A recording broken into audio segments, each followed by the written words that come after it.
Vamos lá, vamos acordar. Galera, meu nome é Matheus, eu trabalho no time de banco de dados do iFood, tá? A gente está meio que entre um DBA e um Data Engineer, uma coisa meio nesse nível aí.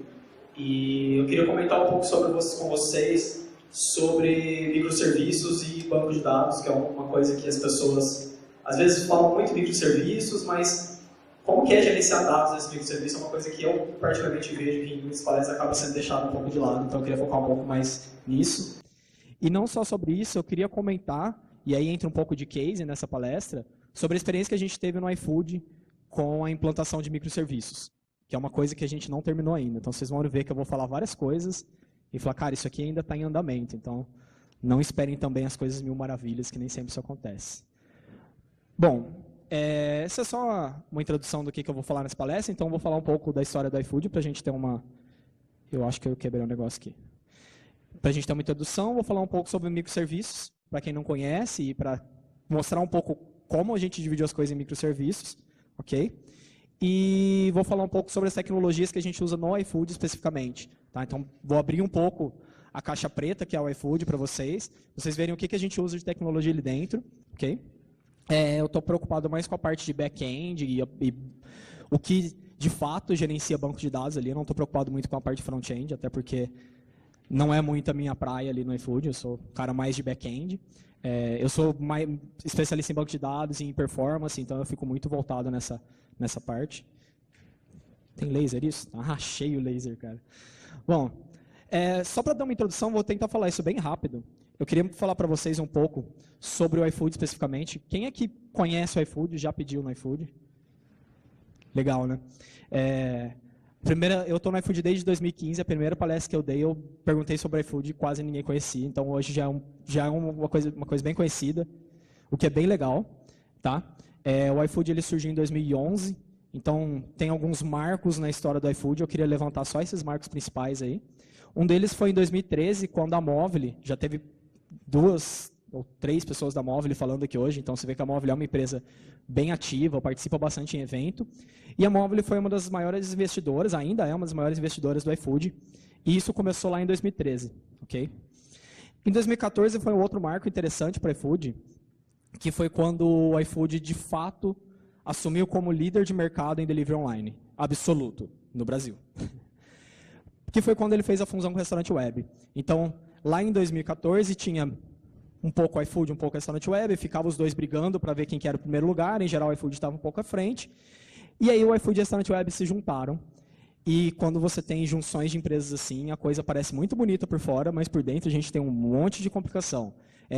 Transição de funcionários, transição de sistemas, de serviços. Eu tenho um restaurante que usa um serviço tal e eu não quero migrar para o serviço do iFood, você vai ter que fazer o usuário migrar. O cara que usa o app do restaurante web não queria usar o app do iFood, você vai ter que fazer o cara migrar com o tempo.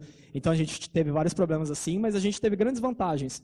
Uma delas foi que nessa brincadeira da junção com o restaurante web, entrou uma das investidoras grandes do iFood, a segunda grande investidora do iFood, que é a Just Eat, que é uma empresa da Inglaterra, é o maior player de delivery online do mundo, é o maior grupo de delivery online do mundo. Então, a gente juntou o know-how da Movile, que era da parte de tecnologia, de desenvolvimento de sistemas, partes mobile, partes de performance, com a Just Eat, que era bem a parte de delivery online. Então, a gente juntou o business com tecnologia e ficou uma coisa bem legal. Isso aí é só para vocês terem uma ideia do crescimento louco que é o iFood. O iFood tem um crescimento exponencial, que é uma coisa que antes de eu entrar lá eu só imaginava, nem sabia como é que era. Tem suas vantagens, tem suas desvantagens, como tudo na vida. Tá? Então, aqui é a história em um gráfico simples do iFood. O iFood surgiu em 2011 e foi tomando rumo. No começo não era muito grande, uma coisinha ali, bem startup mesmo. E lá para 2014 a gente começou a crescer de verdade, começou a adquirir outras empresas. Então, a gente pegava várias empresas de delivery online, a gente pegou a La Carte, pegou a Delivery, o próprio restaurante web e fez um merge dessas empresas. E, mais uma vez, quando você faz um merge de empresa, você traz também todos os problemas com esse merge, não é uma coisa linda e maravilhosa. Okay? Depois, a gente foi para a Latam, a gente já estava em Latam, né, porque o Brasil também é Latam, mas a gente foi para outros países da América Latina, então hoje a gente está na Argentina, Colômbia e México. Okay? A gente ainda não é líder nesses países, mas a gente espera ser, então logo estaremos lá. Okay? E só para vocês terem uma ideia, por que eu estou falando essas coisas do iFood? Porque quando eu falo de crescimento desenfreado, o pessoal de tecnologia sofre pra caramba. Porque pensa assim, eu desenvolvi o meu sistema lá em 2011, com um pouquinho de usuário, então eu fazia qualquer coisa que eu fizesse ali, rodava muito bem, criava um banco de dados, um servidor que rodava debaixo da mesa, funcionava tudo legal, não tinha problema. Aí você começa a crescer e começa a ter problema de performance. Você começa a ter problema de escala, você começa a ter vários problemas nesse sentido. Então é por isso que eu estou falando isso. E mais ainda, a gente ainda não estagnou. A gente está num mercado tão ativo que ali, tem uma pesquisa aqui da Abril que ela fala que somente 29% das pessoas que têm smartphone e celular têm o iFood instalado. O resto são outros e tem 64% ali que não tem nenhum aplicativo instalado. E mais do que isso, essa pesquisa está falando de quem já tem o smartphone, de quem já usa a internet. Então, se a gente considerar só esse mercado de quem já usa o smartphone, já usa a internet, a gente tem um mercado enorme para crescer ainda, imagina se a gente juntar também aquelas pessoas que não têm tanto costume de usar. Eu sei que tem menos, talvez a gente está numa população bem ativa aqui, a gente enxergue menos, mas ainda tem muita gente que não usa. Tem, às vezes, o smartphone, mas usa mais como aparelho telefônico mesmo, que é o que a gente menos usa. Eu, pelo menos, não faço uma ligação há muito tempo. E com isso tudo, isso aqui é uma foto do time de tecnologia do iFood. É aqui em Campinas, o pessoal de tecnologia do iFood, em 2015. Foi quando eu entrei na empresa. Tinha só isso, eu acho que tinha umas 15 pessoas, eu nem lembro o número exatamente. E isso aqui é uma foto no final de 2016, no final do ano passado. Tá? E eu já não cabe mais em uma foto só. Tem um pessoal do iFood aí, eles podem comprovar isso. Já não dá mais para você tirar uma foto de todo mundo do iFood e enxergar alguma coisa, porque hoje a gente já está, quanto, Nara? Mais de 600 funcionários na empresa. Tá? Isso da empresa inteira, tá? Não só o time de tecnologia. O time de tecnologia tem um pouco mais de 100 funcionários. Okay?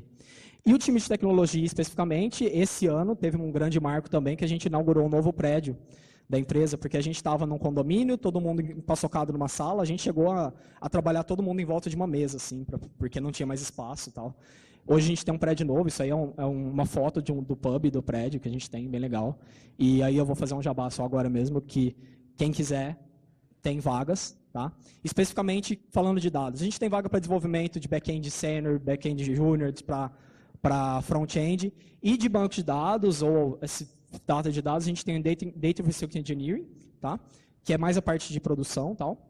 E Big Data Engineering, que é o pessoal para conseguir focar nos nossos ambientes de Big Data, ok? Que eu vou mostrar para vocês alguns desses ambientes aí. Bom, com essa loucura tudo, como é que foi o time de tecnologia, fazer isso tudo acontecer? Ok? O iFood, a gente tem isso seria uma visão bem generalista de como que a arquitetura do iFood vem do ponto de vista de negócio. Então, eu tenho ali a nossa app e tal. O cliente faz o pedido pelo iFood, manda para a nossa plataforma. Então, aqui dentro seria a nossa plataforma. A nossa plataforma pega esse pedido e manda ele para o restaurante. Então, só nesse mandar para o restaurante já tem, depois vocês vão ver, eu vou falar de microserviços, só dessa parte de mandar para restaurante, a gente já tem mais de 10 microserviços. E eu já perdi o número, mas deve ser uma coisa de mais de umas 15 integrações de APIs de terceiros diferentes. Então, só isso aqui já é um mundo à parte. Okay?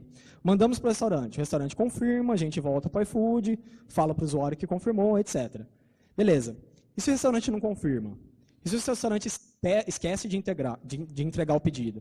E se acabou o bacon? Tá? Então, a gente tem algumas coisas a gente consegue prever, algumas coisas a gente consegue, por exemplo, fazer uma ligação automática para o restaurante. Então, um sistema que liga para o restaurante e fala, você não confirmou aquele pedido, você tem certeza que você enxergou o pedido? O seu cliente está esperando aqui. Tá? E tem coisa que não dá, que a gente tem que ter um time de operação que liga para o restaurante e resolve problemas. Então, tem que ter todo um time de operação ali. E o que é esse time de operação? Onde que ele fica plugado? Nas plataformas.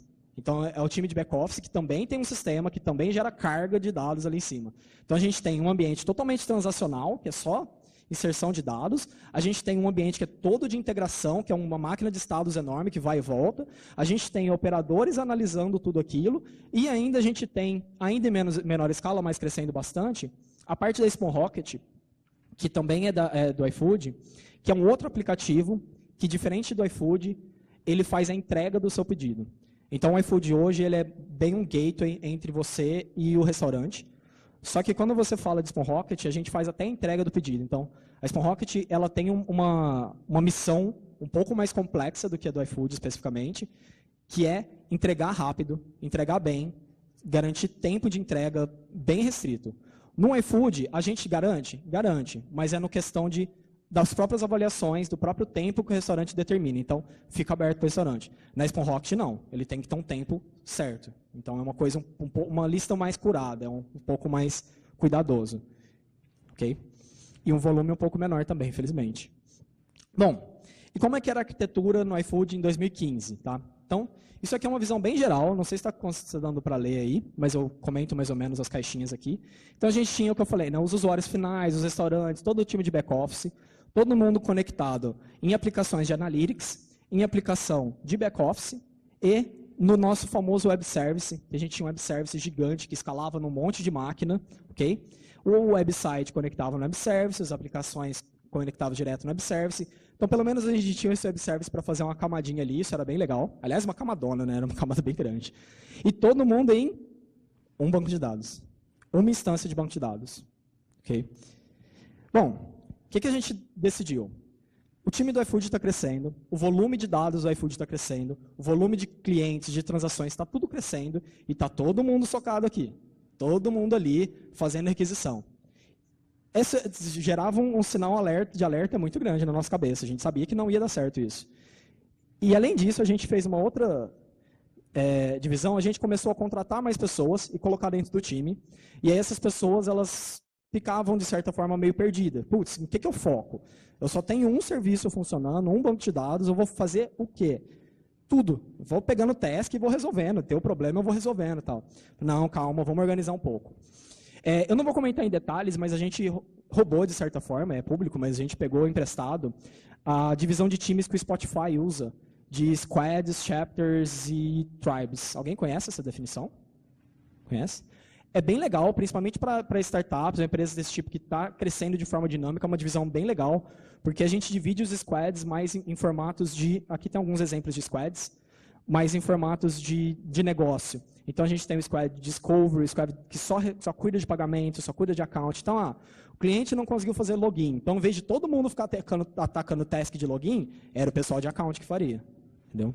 E tem alguns squads, de certa forma, de suporte, a gente fala. Então, tem o pessoal de produto, que gera algumas demandas, o pessoal de suporte de infra, de banco, de BI, etc. Okay? Mas, agora, imagina, dividimos em squads, está tudo lindo e maravilhoso. Imagina o código-fonte desse web service agora, com todo mundo comitando, vários grupos diferentes de pessoas agora, a gente dividiu um pouco em times, comitando no mesmo codebase. Caos de novo. Então, resolvemos um problema, criamos outro. Qual foi a solução que a gente seguiu? Vamos dividir em microserviços. Então, essa é uma solução que ela vem sendo adotada por várias empresas. Uma coisa eu já falo para vocês, é tudo muito lindo na palestra, mas a hora que você for fazer na prática não é tão simples assim. Eu não estou mentindo, tá? Veja que eu não vou mentir para vocês. Porque você tem uma complicação aqui, que é o seguinte. Agora eu tenho um microserviço da parte de Discovery. Na verdade, se a gente for abrir os sistemas do iFood, cada uma dessas caixinhas verdes aqui, na verdade, podem ser vários microserviços. Então, para vocês terem uma ideia do que eu estou falando, isso aqui eu tenho 1, 2, 3, 4, 5, 6 caixinhas aqui. No iFood a gente tem mais de 50 microserviços. Tá? Isso eu contei faz mais ou menos um mês. Eu acho que se eu contar de novo vai ter mais. Então, é uma coisa que está crescendo bastante. Okay. Então, a gente tem a parte de Discovery, que é a parte daquela lista de buscas que a gente tem. A gente tem a parte de Location, a parte de Order, que salva de fato o pedido. A parte de integração, que é o que manda para o restaurante. Então, a gente começou a pegar esse web service antigão aqui, fatiar esse cara em vários microserviços. Alguns dos microserviços foram fatiados, tipo, tira daqui e põe ali, meio que um fork. Outros foram reescritos completamente do zero. A maioria dos nossos a gente escreveu do zero. Cara, esquece o problema, o que a gente tem atual, esquece o código que a gente tem atual, vamos fazer um novo. Do jeito que a gente quer fazer, do jeito certo. Outra definição importante de microserviço, a gente pode compartilhar banco de dados em microserviço, tem algumas pessoas que fazem isso, mas o tipo de arquitetura que geralmente é mais recomendado é que cada microserviço tem seu próprio banco de dados e você gera o isolamento. Lembra aquele caos que eu falei de um monte de gente mexendo no mesmo sistema, no mesmo codebase? Está resolvido aqui. Cada um mexe no seu. Se der algum problema, putz, eu acabei de fazer um deploy no sistema, deu um problema em produção. está isolado, a gente sabe que o problema é ali. E mais do que isso, alguns microserviços são resilientes a problemas de outros microserviços. Então, tem um microserviço que se comunica, por exemplo, o de integração que se comunica com o serviço de order. Se o serviço de order cai, o de integração para? Não, ele continua funcionando. Funciona meia boca. Algumas coisas ele não vai funcionar. Por exemplo, é o serviço de order que passa o status de um pedido quando ele muda por outro gateway. Talvez aqueles pedidos vão ficar represados. Então, ele vai consumindo de uma fila e pegando os status. Mas ele funciona. Todos os pedidos que já foram entregues ou que estão sendo entregues continuam. Toda a resposta do restaurante ele continua recebendo. Tá? Então, ele funciona. Isso é bem legal porque fica bem claro. Cara, aquele microserviço deu problema, vamos analisar o problema de forma isolada e não vamos se preocupar em analisar várias coisas. O que acontecia em 2015 era que quando a gente tinha um problema de performance, a gente olhava o banco, a gente olhava o web service, a gente ficava olhando o commit log de um monte de gente que comitou naquele código e era um inferno para achar o problema. A máquina estourava em CPU. Putz, qual que é o endpoint? Não sei. Está lento, eu só sei que está lento, não sei de mais nada. Aqui não. Putz, esse endpoint especificamente estava rápido, passou a ficar lento. Eu sei onde está. É muito mais fácil de você identificar o problema. Okay? E qual que é a dificuldade? Eu falei, não era tudo tão lindo. É integrar esses caras, porque você deixa de trabalhar em um sistema que você tem tudo ali, você tem um banco de dados que você pode fazer join entre as tabelas diferentes, e agora os dados que você precisa, às vezes, estão em outro microserviço. Tá?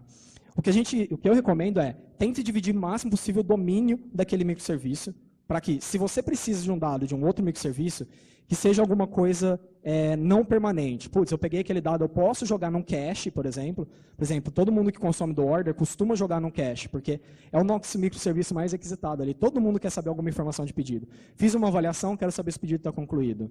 Tá? Então, todo mundo vai precisar. Então, a hora que você pega, joga no seu cache. Aliás, cache é uma coisa que eu falo, a gente usa cache para todo lado e ajuda. Tá? Bom, vantagens e desvantagens. Se vocês verem cases de microserviço, vocês vão ver várias pessoas falando coisas diferentes. Tá? E a gente adotou algumas estratégias quando a gente estava definindo o nosso microserviço.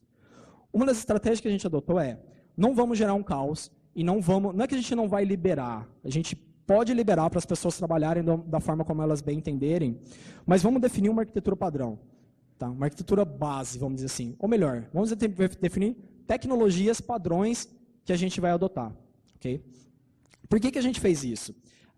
Uma coisa que a gente viu cases de outras empresas que já trabalhavam com microserviço, e uma coisa que a gente via era que quando a empresa adotava uma política de, cara, cada um faz do jeito que quiser, cada um usa o banco que quiser, cada um usa a linguagem que quiser, gerava um certo caos dentro da empresa, que as pessoas de times diferentes não conseguiam se comunicar. Em vez de você ter squads focados em negócio, você começa a ter squads focados em tecnologia. Tipo, eu desenvolvo back-end em Python e o cara desenvolve em Java. Esses caras não se conversam.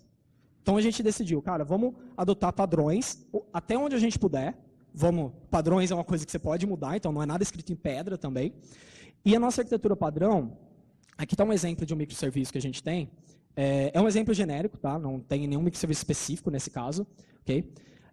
Todo o sistema é desenvolvido em Java, então nossa linguagem padrão é Java, então essa é a nossa primeira definição. A gente já tinha desenvolvedores Java na empresa, o pessoal já manjava bastante Java, então é bem legal. O legal de ter uma linguagem única é que a gente compartilha libs, bibliotecas, por exemplo, a parte de camada de cache, a gente cria uma biblioteca de cache, todos os serviços podem usar. A parte de comunicação com coisas da Amazon, a gente usa tudo na AWS, tudo na Amazon Web Services, tudo em cloud. E a gente tem libs para SQS, libs para Kinesis, então todo mundo que precisa já tem algum código implementado ali, o cara só usa. Então essa é uma vantagem de normalizar. Okay? Agora, vamos supor que chega amanhã um cara e fala, eu preciso de um microserviço completamente diferente, alguma coisa, sei lá, por exemplo, machine learning. Eu não quero fazer em Java, porque Python, por exemplo, é muito melhor. A gente vai proibir? Não. A gente tenta normalizar, mas se possível, se não for, ou se o que o cara está propondo é muito melhor para aquele contexto, beleza. Okay? De machine learning, inclusive, a gente usa bastante Scala. O pessoal comentou sobre Scala exatamente por causa do Spark. A gente usa o Spark com Scala, então... E aí integrar Scala e Java é uma coisa fácil, então é mais tranquilo nesse cenário. E de banco de dados, o que a gente adotou? Bom, a gente tinha um banco de dados relacional, naquele monolítico, e a gente tinha modelos bem complexos e tinha um time frame muito curto para dividir esses microserviços, porque aquela não ia dar conta daquele jeito que estava. Okay? Então a gente falou o seguinte, cara, vamos adotar um banco de dados relacional que seja capaz de aguentar as nossas demandas, que o pessoal do iFood tenha um certo domínio, tá? E que também seja flexível, que a gente consegue adequar em microserviços que tenham características diferentes, tá? E essa escolha, quem me conhece vai entender o porquê também, essa escolha foi do Postgres. Então, os nossos microserviços, por padrão, a gente usa Postgres. Então, a gente tem um exemplo aqui que é o seguinte. Aqui nessa camada, a gente tem os microserviços. Isso aqui tudo fica em autoscaling. Quem conhece autoscaling da Amazon? Alguém trabalha com autoscaling? Cara, a gente trabalha com autoscaling de forma desenfreada, assim, é muito louco mesmo. A gente trabalha com métricas de autoscaling bem baixas, tipo assim, passou de 30% de CPU, escala a máquina.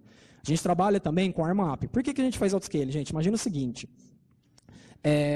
eu não expliquei o que é autoscaling, porque quem não conhece, né? Autoscaling é o seguinte, eu estou rodando o meu sistema e eu tenho 4 servidores, que é o exemplo aqui, de aplicação rodando nesse sistema. Gerou alguma carga nesse servidor, o servidor está lento, ou o meu fluxo de dados está aumentando, meu pico, minha hora de pico está chegando, adiciona mais máquinas. Como eu estou na cloud, eu consigo adicionar e remover máquinas a hora que eu quiser. A gente usa 2 coisas para fazer isso. Uma é agendamento, porque eu acho que vocês já podem imaginar qual que é o nosso horário de pico, é no almoço e na janta.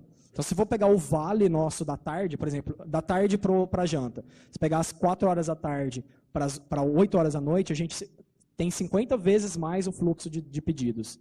Então, a gente tem um pico muito grande na janta. Mas passou a janta, caiu de novo, durante a madrugada vai ter pedido ainda, é 24 horas, mas é muito menos. Então, às vezes, o que estava rodando, sei lá, com 4, aguenta com 2. A gente tem um caso no serviço que a gente tem, que em geral ele vai ficar durante o horário, o pico da janta ali, ou o pico durante o domingo, que é maior, em cerca de, acho que chega a 20 servidores. Durante a semana ele vai rodar tipo 2 ou 3. Então muda bastante, tá? Bom, e o banco de dados? Escalar servidor de aplicação é fácil, né? E banco de dados não é tão fácil assim. Ainda mais banco de dados relacional, eu admito isso. Mas a gente descobriu uma coisa. A gente tem muita escrita, tem um fluxo de escrita grande, mas a maior carga de transação nossa é de leitura. Então, a gente tem muita leitura. A gente criou uma arquitetura que ela é bem simples, da gente adicionar réplicas nesse banco. Então, a gente tem um banco primário, todo mundo escreve nele, e tem réplicas desse banco. Uma coisa que a gente se preocupou, falou, nossa, esse banco primário não vai escalar. Mas, na verdade, para hoje, ele está aguentando muito bem para a gente, exatamente pela divisão de microserviços. Depois vocês vão ver, a gente tem um banco de dados que tem uma tabela. Tipo, imagina, é muito mais fácil você lidar com um banco de dados com uma tabela do que um banco de dados com esquema que tem 400, 500, 1000 tabelas. Em geral, nossos sistemas vão ter de 10, 15, 20 tabelas no máximo. Não tem mais do que isso. Se tem mais do que isso, deixou de ser microserviço. Já começou a ser um elefantinho ali. Tá? Bom, uma coisa que a gente fez também foi o seguinte. A gente, para quem conhece de Postgres, a gente decidiu testar uma arquitetura completamente diferente. Eu nunca vi ninguém fazendo isso. De pegar o PGPool. Alguém conhece de Postgres? Conhece o PGPool? Conhece? Algumas pessoas conhecem. O PGPool ele é capaz de fazer balanceamento de carga de leitura. Tá? Então, o que a gente fez? Como a gente sobe em autoscaling, uma das coisas mais chatas do PGPool é gerenciar o cluster dele. Né? Como a gente sobe em autoscaling, a gente colocou o PGPool dentro de cada servidor de aplicação. Então, foi.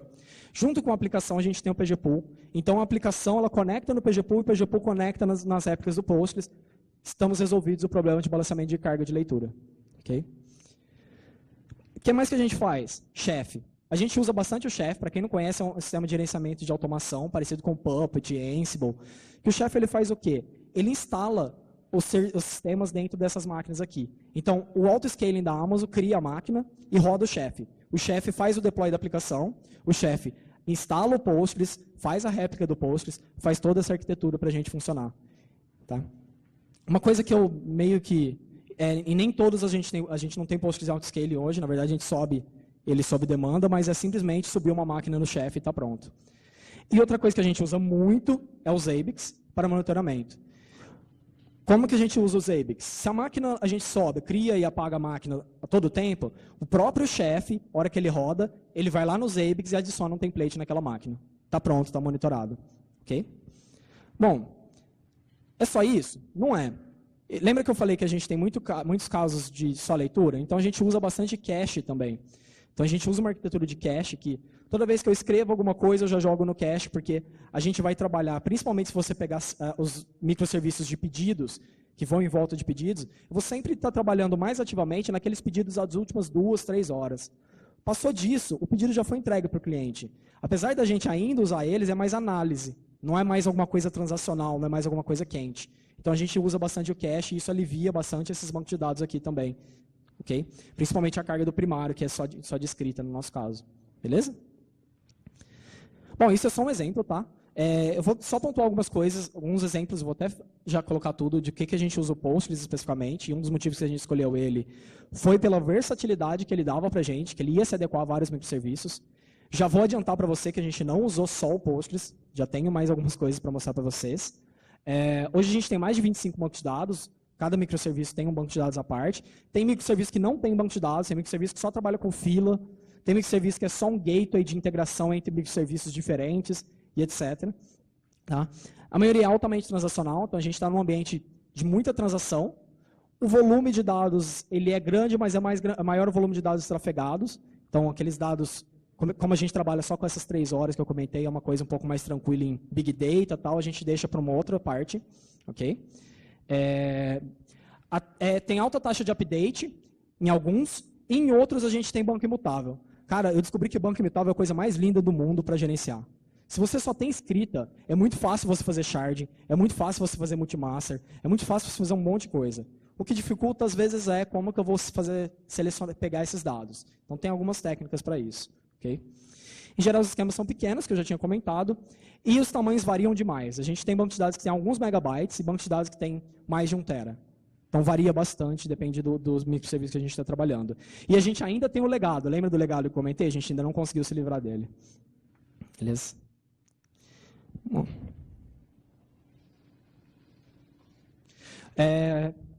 Só para comentar mais um pouco, além do Postgres, a gente tem outros bancos de dados envolvidos aí. Na verdade, a gente usa o Postgres como banco de dados primários em cada microserviço. Para análise, analytics e tal, a gente está criando um Data Lake, porque aí já é uma infraestrutura de Big Data. Para vocês terem uma ideia, a gente está estudando das vantagens de você normalizar, né? Então, de todo mundo tentar usar o máximo possível a mesma arquitetura, a gente está tentando estudar uma forma de, direto do Postgres, tudo que você faz no Postgres já é enviado direto para o Data Lake, usando o Logical Decoding do próprio Postgres. Então, você pega do log de transação do banco e joga para o Data Lake.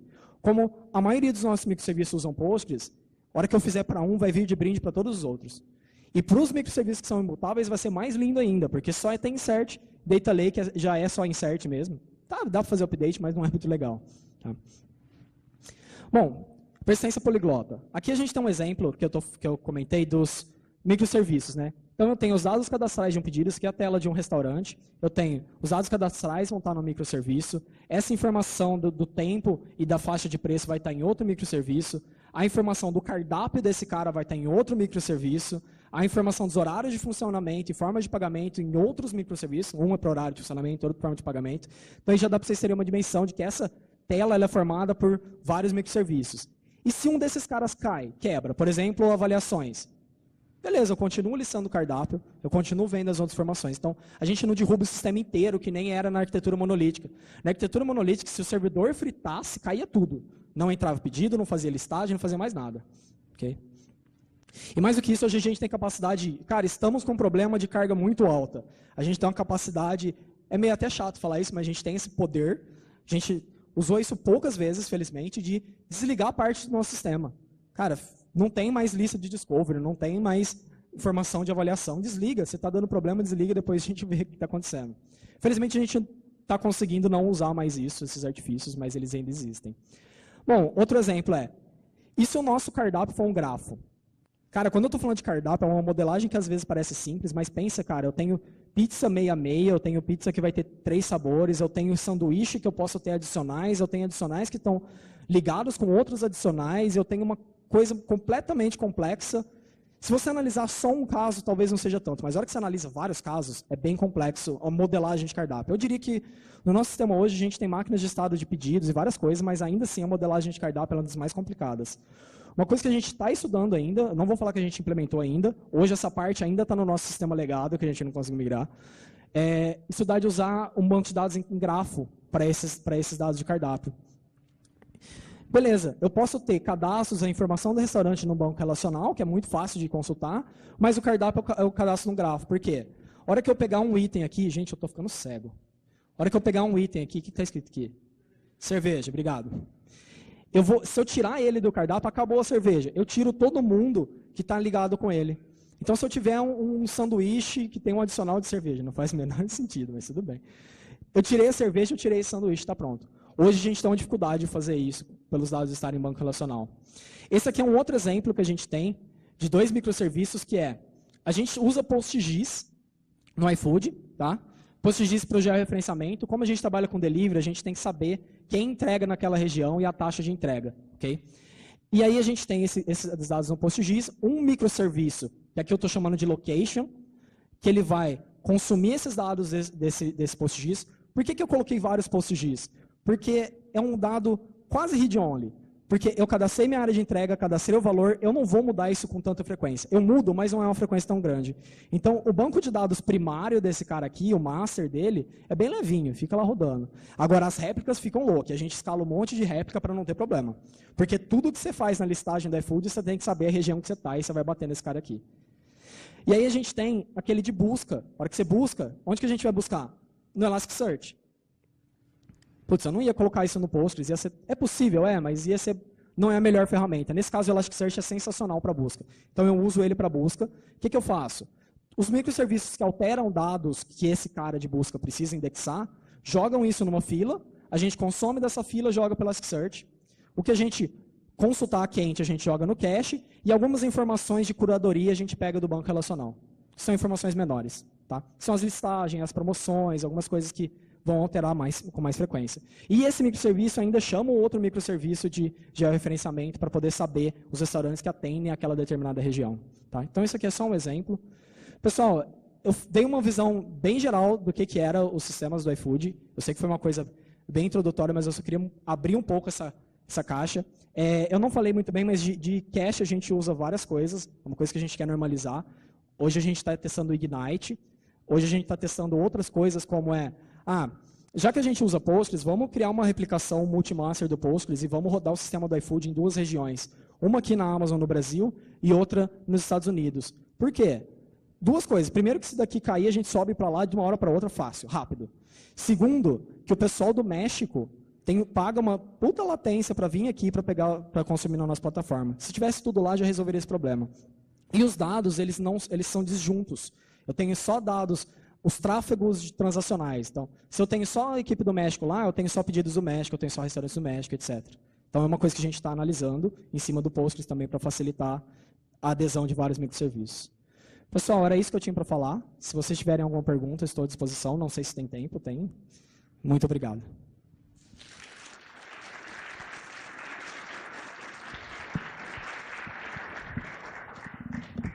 Perguntas? Eu vou deixar meu e-mail aqui, minhas informações, se alguém quiser mandar um e-mail. Então. Bom, eu tenho uma pergunta. Pode falar. Vocês usam a AWS, certo? Correto. Os microserviços, vocês têm uma imagem só com todos os microserviços ou vocês distribuem várias imagens para subir essas máquinas ou preferem deixar numa só?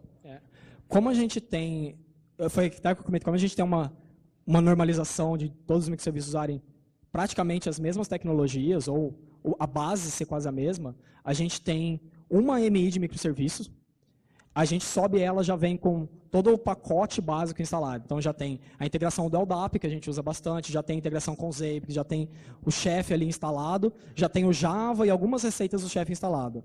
Só não tem a própria aplicação. Então, o que a gente faz?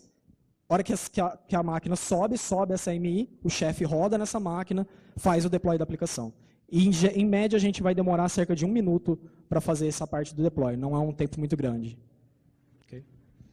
É que a gente pensou em dividir em várias AMIs, mas a gente viu que era muito trabalhoso. Era mais fácil tentar deixar uma AMI mais base possível e deixar o chefe resolver a segunda parte. Opa, beleza? Vocês chegaram a fazer também alguma validação com o processo de containerização já com as suas aplicações? Tanto de validar entre o que vocês têm hoje e um processo de container ou com Docker Swarm, OpenShift, Kubernetes ou coisa do tipo? A gente tem algumas pessoas no iFood estudando essa parte de containers, mas a gente ainda não viu como uma coisa que realmente nos convencesse que nesse momento era a melhor coisa para nós. O que a gente está começando a fazer, e eu admito que a gente está bem no começo disso, alguns microserviços já têm a parte de container para desenvolvimento. Então, já sobe no ambiente de desenvolvimento com container e tal. Só que como a gente tem essa arquitetura com o Chef, e é na Amazon, para a gente ainda é mais fácil subir uma máquina e deixar o Chef se virar. Então, a gente ainda não usa container em produção, mas a gente já usa em algumas partes de desenvolvimento. Mas Estamos estudando aí também. Opa! Sobre os microserviços de escrita, vocês usaram alguma técnica para conseguir fazer com que esses microserviços escalassem? Por exemplo, eu digo basicamente na persistência ali no Postgres, né? Acredito que seja no Postgres também a persistência da escrita, né? Vocês usaram alguma coisa, alguma técnica a nível de configuração Postgres, ou mesmo colocou uma fila entre o microserviços e a camada de banco de dados? Muitos microserviços nossos que precisam de dados, a gente tem sempre um microserviço que vai salvar aquele dado e publicar numa fila. Então, quem precisa de um dado que vem de outro domínio vai consumir da fila. Se ele salva ou não no banco, é geralmente uma questão mais de análise posterior, de eu quiser fazer uma análise disso. O que a gente tem feito a gente ainda não teve problema de engargalar a escrita nesses bancos de dados. A gente ainda está bem tranquilo quanto a isso. O que a gente faz é tentar manter essas escritas assíncronas quando elas forem possíveis. Por exemplo, eu inseri um dado no banco e insiro no cache também. Significa que, se eu precisar, daqui a pouco, alguém consultar o dado de novo, está no cache, ele nem precisa ir no banco. Se o cache expirou, isso é read-only, eu posso ir nas réplicas.